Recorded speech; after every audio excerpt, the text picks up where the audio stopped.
Hi, Nick Tunbridge here, stutter coach. Today I'm wanting to talk to you about the role of support groups, and this is a very important part in helping you to manage your stutter and really help you to get through any specific situations that you may have that have historically caused you difficulty, or you have built up for whatever reason a level of anxiety about. So your speech support group are people who stutter, who you know that you can reach out to and talk to about an upcoming situation, or even just to have a chat about how you felt about a situation. So if you have had a situation, a speaking situation, which has not gone quite as well as you would have thought, it can be really useful to access your speech support group and talk about, what went wrong and what you might want to do in the future, and talk about future strategies to manage some of these occasions. So what I do with my support group, it's really just on the phone.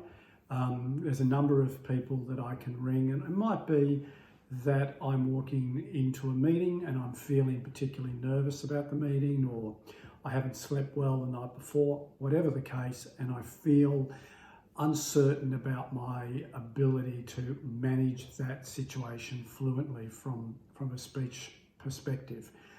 So get on the phone, talk to them, just share how I feel about it, have the opportunity on the phone with them to practice my technique.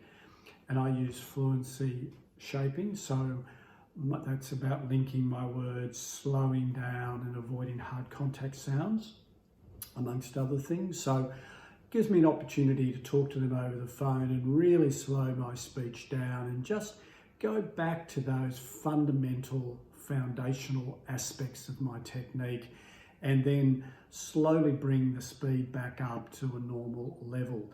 And that can take minutes. It's not a great commitment of time, and it's really great when you're talking to your support group. They know exactly what you're going through. They're typically they're expert as well in the technique that you use, and then they can give you really good feedback as to how you're sounding and what you might want to think about. And for me, what that means is that when I do that bit of practice, it brings all of my fluency skill sets and my fluency toolkit, if you like, back to the front of my thoughts, and it just gives me that additional confidence level, so that when I'm going into the situation, I've had that conversation with my support group, I'm thinking about my fluency, I'm thinking about my speech technique, and it helps me to access my fluency tools. So I really recommend that you develop a network of supporters who all stutter, who know your technique, and that can give you really good, valuable feedback on how you're sounding. And even as a daily practice, just to get on the phone with them for a couple of minutes, that's all it has to be, and just bring those techniques, as I said, to the front of your thoughts. So how do you go about building a speech support group? Well, the best way to do it is to attend conferences.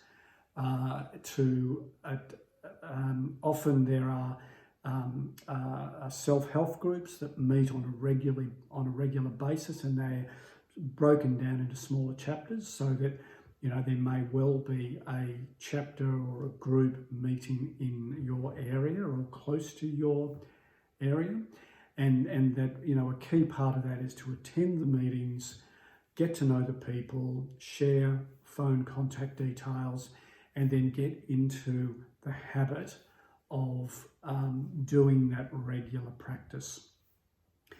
It's really important too that if for whatever reason you can't access people who have a stutter and who understand your technique, then try your friends, try your partner, try your parents, whatever it is. But it's very important that you have the ability to access someone that you can talk to before the event is that's causing you anxiety, or very much to do an analysis, particularly if you feel a bit disappointed, to be able to talk that through with somebody in that support net group. Ideally, as I say, it's someone that stutters, that understands your technique, and that will understand exactly what you're going through. But if you can't do that, then a close friend, family, whoever is available to you. The other place to find people are by talking to speech pathologists. So if you're receiving treatment, ask them whether they are aware of any groups or whether they can help link you up with some other people that might be able to provide this support mechanism to you. So the role of your support group, as I say, absolutely important. They're the go-to if you're feeling anxious. They're the go-to if you're feeling a bit down. They understand exactly what you're going through. And also, it's just great to know you're not the only one. And indeed, you're not. You are not alone. There are many, many people who have this. And everybody is very keen, typically, certainly everyone I've ever met, is always keen to support people who have a stutter. We're all in the same family and we all want to help and support each other. So I do encourage you to develop this network. Again, thank you for tuning in. If you like the video, please like it, and feel free to put any remarks down and any thoughts that you may have. Thank you very much. Talk to you soon.